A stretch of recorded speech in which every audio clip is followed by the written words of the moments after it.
సంవత్సరాల క్రితం మరో స్త్రీతో సంబంధం పెట్టుకున్నారన్న నేరానికి ఆయన్ని వెలివేసి నాకు నేను శిక్ష విధించుకున్నాను. ఇప్పుడు మీరు నన్ను వెలివేసి వారికి దగ్గరవుతారా? వాడంటే నాకు వ్యక్తిగతమైన విరోధం లేదే.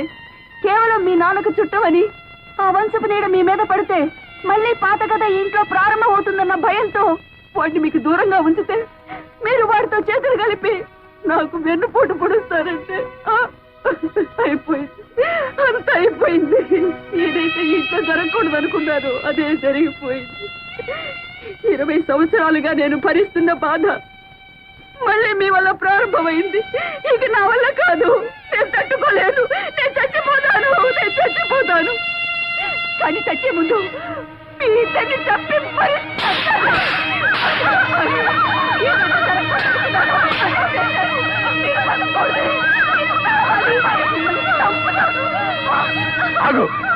ఏమిటా పిచ్చావేశం? వాళ్ళిద్దరిని చంపే హక్కు నీకు ఎక్కడుంది? ఏమిటి మీరనేది? అవును, వాళ్ళిద్దరిలో ఒకరు నీ బిడ్డక.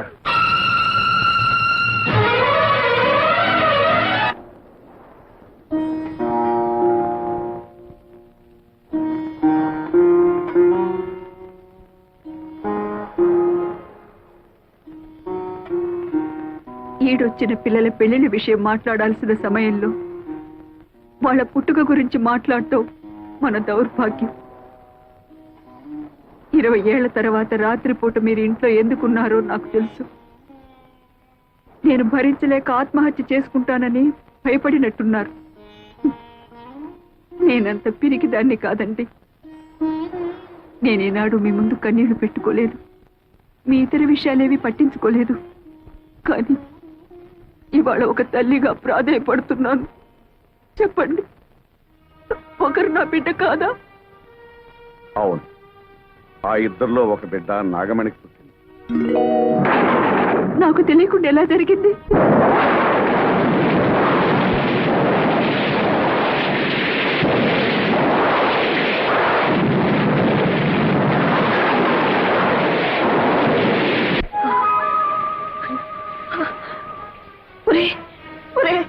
అన్యాయం జరిగిపోయిందిరా. ఏం జరిగిందమ్మా? ఆ కవల పిల్లలో ఒక పిల్ల పాతం కప్పి చనిపోయిందిరా. ఈ విషయం దానికి తెలుసమ్మా? దానికి తెలీదు. మగతిగా నిద్రపోతుంది. తెలివి వచ్చి ఆ విషయం దానికి తెలిసిందంటే తట్టుకోలేదురా. ఏం చేయాలో నాకు అర్థం కావటం లేదే.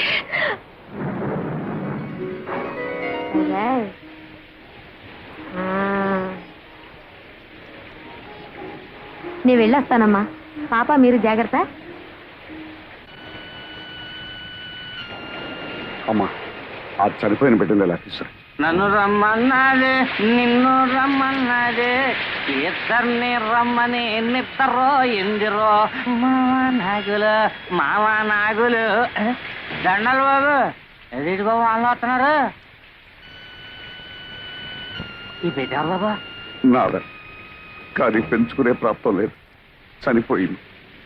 ఈ విషయం మీ అమ్మగారికి తెలిస్తే తట్టుకోలేదు. అందుకనే రహస్యంగా మట్టి చేయడానికి తీసుకెళ్తున్నాను. మీకెందుకండి శ్రమ? నాకు ఇవ్వండి బాబు, ఇలా ఇవ్వండి బాబు. ఆనాడు మీ తల్లి కన్నీళ్లు తుడవడానికి మీరు నాకు ద్రోహం చేశారు. ఈనాడు మీ భార్య కన్నీళ్లు తుడవడానికి నా బిడ్డని. నాగమణి, నన్ను అర్థం చేసుకో. మన పాలిటి శాపం మన బిడ్డ పాలిటి వరమైందనుకో.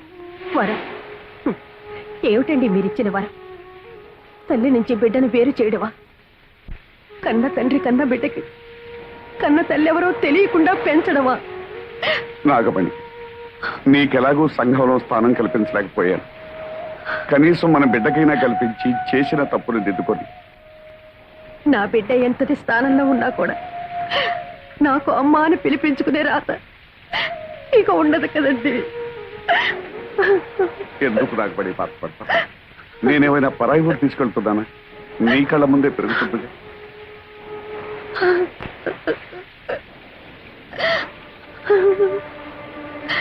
ఈ లోకం అంతా మీరు నన్ను ఉంచుకున్నారు అంటే నేను భరించాను. నా బిడ్డను పెంచుకుంటాను అంటే నేను భరించలేనా? జరిగిన దాంట్లో ఇది ఒకటి అనుకుంటాను. నా ప్రాప్తం అంతే. తీసి తీసుకెళ్ళండి.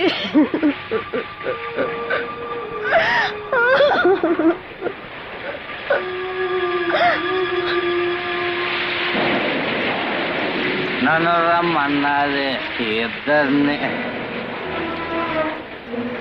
ఓ బిడ్డ పాతి పెట్టాను, ఇంకో బిడ్డ చేతిలో.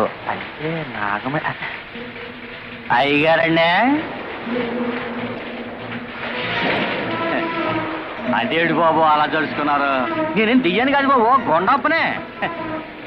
అయితే ఓ బిడ్డను మట్టి చేసి ఓ బిడ్డను మార్చేస్తున్నారన్నమాట. గుండప్ప ఈ గుండప్ప కావలసిన పడైతే నోరు తెరవడు బాబు. చనిపోయిన బిడ్డను వానలో తడుపుతా కప్పెడుతుంటే గొంతులో పోసింది దిగిపోయింది. అందుకనే ఈ విషయం అట్టాగే మనసులో ఎత్తరే ఫోటోలాగా అచ్చయిపోయిందండి. ఈ రాజధాని డబ్బుతో కప్పేది బాబు. ఏమిట్రా నువ్వు చేసిన పని? నాగమణ్ణి పెళ్లి చేసుకుంటానంటే నీ ఒప్పుకోలేని దాన్ని, దానికి పుట్టిన బిడ్డని నాకు మనవరాలిగా ఎలా ఒప్పుకోగలనురా? ఆనాడు నీ పెద్దరికాన్ని గౌరవించానమ్మా. ఆ గౌరవాన్ని నిలబెట్టుకోవాలనుకుంటే రత్నానికి తెలివి రాకముందే ఈ బిడ్డను తీసుకెళ్లి పక్కలో పడుకోబెట్టి. అమ్మా, పిల్లలిద్దరూ రత్నాల్లో ఉన్నారమ్మా. అది సరే కాని కోడలు పురుడు పూర్ణప్పుడు పట్టుచీర కావాలని పట్టుపట్టిన దానివి తీరా ప్రసవించే సమయానికి ఎక్కడ తగలడ్డావే? ఏం చేయనండి అమ్మా, అక్కడ నాగమణమ్మ గారు నొప్పులతో బాధపడుతుంటే అయ్యగారు నన్ను అక్కడికి పంపించారు. అక్కడ కూడా ఆడపిల్లే పుట్టిందమ్మా. అక్క అయ్యగారి పోలికే. ఎంతకాలమని నోరు మోయించి నా కళ్ళు కప్పుతారు. ఏమి అచ్చం అయ్యగారి పోలికలతో పుట్టిన ఆ పిల్లెవరు, దాని తల్లెవరు? అది అది నేను ఇక్కడ నొప్పులు పడుతున్నానని తెలిసి కూడా నిన్ను అక్కడ పంపించారంటే ఆయన గారికి అంత ముఖ్యమైన మనిషి అది? చెప్పవే. తెలీదమ్మా. తెలీదు? తెలీదు. అబ్బా, నన్నెందుకమ్మా కొడతారు? మీరు బాగానే ఉంటారు. అత్త మీద కోపం దొత్త మీద చూపించారని ఏమన్నా అంటే మా మీద విరుచుకు పడతారు. మీ పెళ్లి కాక ముందు నుంచి అయ్యగారికి నాగమణమ్మ గారికి సంబంధం ఉంది. ఈ సంగతి పెద్దమ్మ గారు కూడా తెలుసు. ఓహో, తల్లి కొడుకులు కూడబలుక్కునే నాకు అన్యాయం చేశారన్నమాట. అంత మాట అనకమ్మా. కేవలం ఆవిడతో పరిచయం అనుకున్నాను కానీ ఇంతవరకు వస్తుందని ఊహించలేదు. అబద్ధం ఆడకండి. ఆస్తి అంతస్తు కోసం ఆవిడ్ని బయటికి గెంటేసి నా సొమ్ము కాసపడి నా గొంతు కోశారు. దగ్గరుండి మీ కొడుకు చేత వ్యభిచారం చేయించారు. అమ్మా, ఏ చేసిన విషయం చెప్తే తప్పొచ్చిందా? అమ్మ తర్వాత అమ్మ అత్తమ్మ అంటారు. సాటి ఆడదన్న గౌరవం కూడా లేకుండా నాకు ద్రోహం చేశారు. ఇంత జరిగాక అందరం కలిసి ఒకే చూరు కింద ఉండటం జరగని పని. నేను మా పుట్టింటికి వెళ్తున్నాను. వద్దమ్మా, ఇంటి కోడలు తెగతెంపులు చేసుకుని పుట్టింటికి వెళ్ళిపోయిందని అపకీర్తి నా కుటుంబం భరించలేదమ్మా. నేనే నా కూతురింటికి వెళ్ళిపోతాను. కానీ నీ భర్తకు మాత్రం అన్యాయం చేయకు. చూడండి, ఒకళ్ళు తిన్న కంచంలో తినే అలవాటు ఈ శేషారత్నానికి లేదు. ఏదో జన్మలో నేను చేసుకున్న పాపానికి శిక్షగా మీ వల్ల నాకు 2 బిడ్డలు కలిగారు. చాలు. సమాజాన్ని గౌరవించాలి గనక పేరుకు నేను మీ భారీగా ఉంటాను.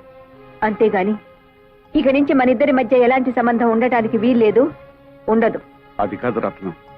మీకు ఇష్టం లేకపోతే మీ అమ్మతో పాటు మీరు వెళ్ళొచ్చు. ఈ జరిగిన దాంట్లో నా స్వార్థమే ఉందనుకుంటావు, భగవంతుని నిర్ణయమే అనుకుంటావు, మీ ఇష్టం. నిన్ను చేసుకున్నానని ఆవిడని చేరదీశానని నువ్వు 20 ఏళ్లుగా నన్ను వెలివేశారు. చేసిన తప్పుకు శిక్షగా మౌనంగా ఉండిపోయాను. పురిటి కన్నుని తీసుకొచ్చి ఇంటికి అప్పగించా. అందులో ఎవరు ఎవరికి పుట్టారో నాకు మాత్రం ఎలా తెలుస్తుంది? కానీ ఇద్దరిని 2 కళ్ళగా పెంచావు. ఎవరికి అన్యాయం చేయవనే నా నమ్మకం.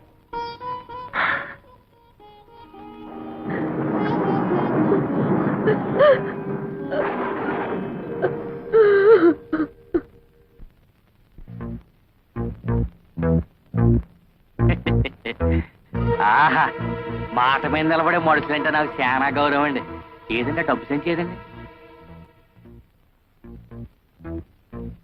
గురుగారు, నేను కూడా మాట మీద నిలబడే మడిచినానండి. ఇన్నేళ్ళ నుంచి ఈ గుండెలో దాచుకున్న ఆ ఎత్తరే ఫోటోను చూశారండి, దాన్ని కత్తిరి పెట్టి కట్ చేస్తానండి. ఏదంటే డబ్బు సెంచి ఏది? చెప్పుకోరా, నీ ఇష్టం వచ్చిన వాళ్ళతో చెప్పుకోరా, ఊరంతా తమకే చెప్పుకోరా. ఈ విషయం ఎవరికైతే తెలియకూడదో వాళ్ళకి తెలిసిపోయిందిరా. ఇంకా నువ్వేంటో నన్ను చేసేది నీ ఇష్టాసనాలతో చెప్పుకోరా. మరి నా 5 లక్షలు? 5 లక్షలు కాదు కదా, మళ్ళీ ఈ ఊళ్ళో అడుగు పెడితే ఉప్పు పాత్ర ఇస్తాను రా.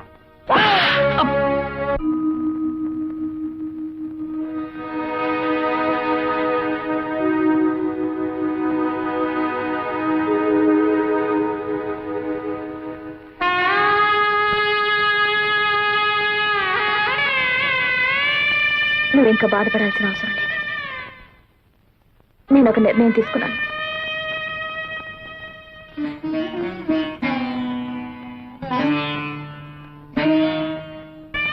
ఈ ఇంట్లోంచి వెళ్ళిపోదాం అనుకుంటున్నాను. అవునమ్మా, నేను నీ రక్తం పంచు పుట్టిన బిడ్డను కాను. ఎందుకంటే బావని పెళ్లి చేసుకుంటాను ఆశీర్వదించమని నాయనమ్మని అడిగితే నన్ను ఆశీర్వదించలేదు. నేను పరాయిదాన్ని కాబట్టే కదా.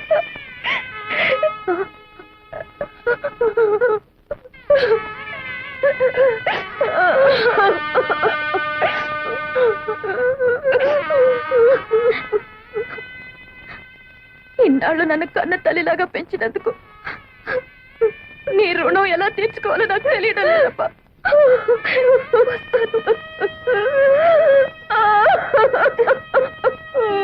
శోభ,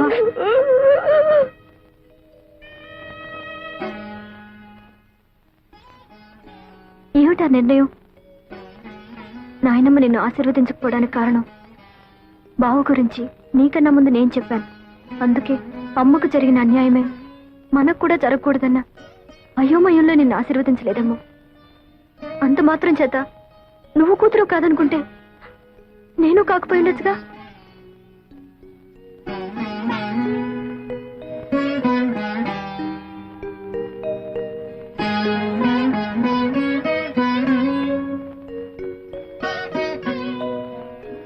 పంతొమ్మిది సంవత్సరాలు నువ్వు పంచి ఇచ్చిన మమకారం మర్చిపోయి 9 నెలలు ఎవరు నీ గర్భంలో పెరగలేదో తెలుసుకోవడానికి ఇన్నేళ్ల తర్వాత నా గడప తొక్కేవా తల్లి. అయినా పసిగుడ్డుగా ఉన్నప్పుడే నీ పక్కలో ఒక పిల్లని పడుకోబెట్టాను. వాళ్ళల్లో ఎవరు నాకు మాత్రం ఏం తెలుసు? ఎవరు సొంత బిడ్డ కాదు అని తెలుసుకోవడానికి నువ్వు నా దగ్గరికి వచ్చావని వాళ్ళకి తెలిస్తే ఆ పసి హృదయాలు ఏమైపోతాయి? ఏం చేయాలో తోచడం లేదత్తయ్య. మిమ్మల్ని కష్టపెట్టిన పాపం తన్నిలా ఏడిపిస్తుందేమో.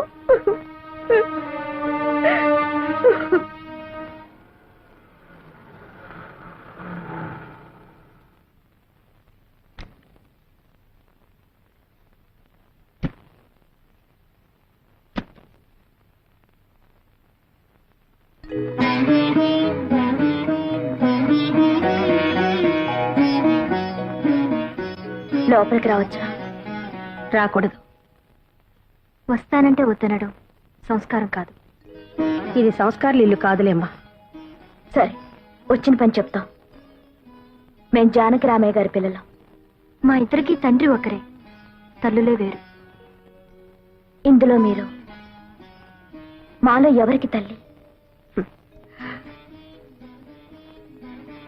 తెలిస్తే ఏం చేస్తారు? గుండెల్లో లేని ప్రేమని బలవంతంగా గొంతు దాకా తెచ్చుకొని అమ్మా అని పిలుస్తారా? ఇన్నాళ్ళు తల్లికి దూరంగా పెరిగినందుకు విధిని నిందిస్తారా?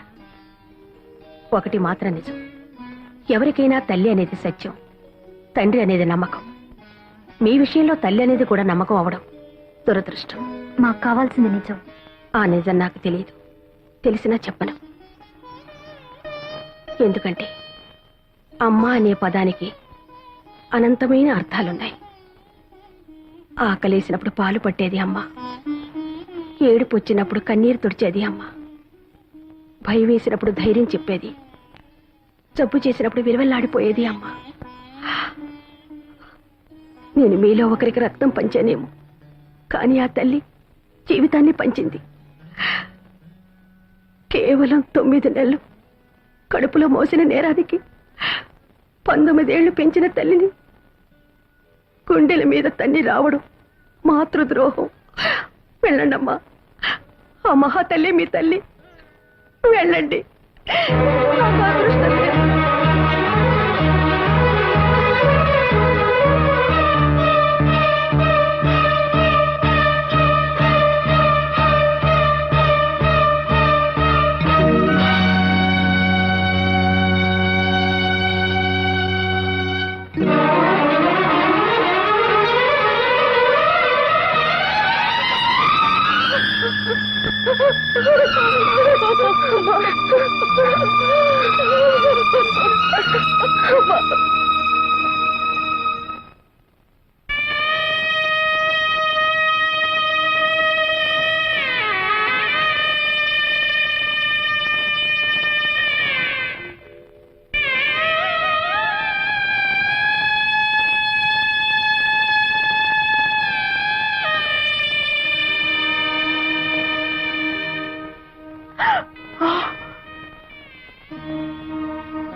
జరిగింది ఏదో జరిగింది.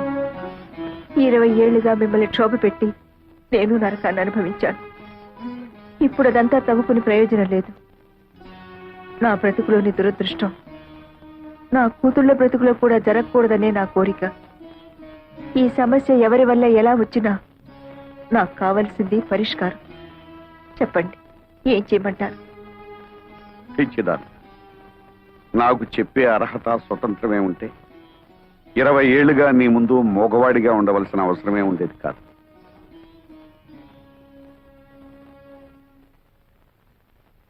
అత్తయ్య, మీరైనా చెప్పండి, నన్నేం చేయమంటారు? బ్రతుకు చివరిలో ఉన్నదాన్ని నాకేం తెలుస్తుందమ్మా. బ్రతుకు మొదట్లో అడుగు పెట్టబోతున్న వాళ్ళని అడుగు. భగవంతుడా, నాకు పిచ్చెక్కిపోతుంది. నేనేటో తెలుసుకోలేకపోతున్నాను. అమ్మ శోభ, మీరేం పసిపిల్లలు కారు. ఈ సమస్య కొని తెచ్చుకుంది మీరు. దీనికి పరిష్కారం కూడా మీరే తెలుసుకోండి. నా వల్ల కాదు, నా వల్ల కాదు.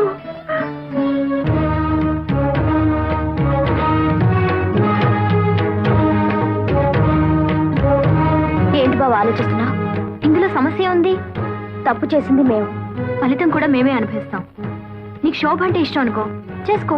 నీకు నీరు మీద ఇష్టం ఉందనుకో, చేసుకో. దాన్ని చేసుకుంటే నేను ఉరేసుకుని చచ్చిపోను. దాన్ని చేసుకుంటే నేనేం విషం మింగి చావను. నాకు కావాల్సింది నీ ఆనందం. నాకు కావాల్సింది నీ సంతోషమే. నీకెవరిష్టమో చెప్పు బావా. మాకెవరైనా ఒక్కటే. చెప్పు బావా, చెప్పు బావా, చెప్పు బావా. బావా చెప్పు, చెప్పు బావా, చెప్పు, చెప్పు బావా. వెంకటరమణ, ఎక్కడున్నావు స్వామి?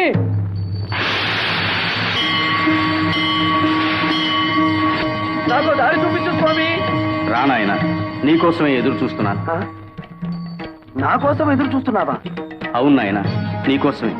నా కోసం నువ్వెదురు చూడటం ఏమిటి స్వామి? నువ్వు దేవుడివి, నేను మామూలు మానవుణ్ణి.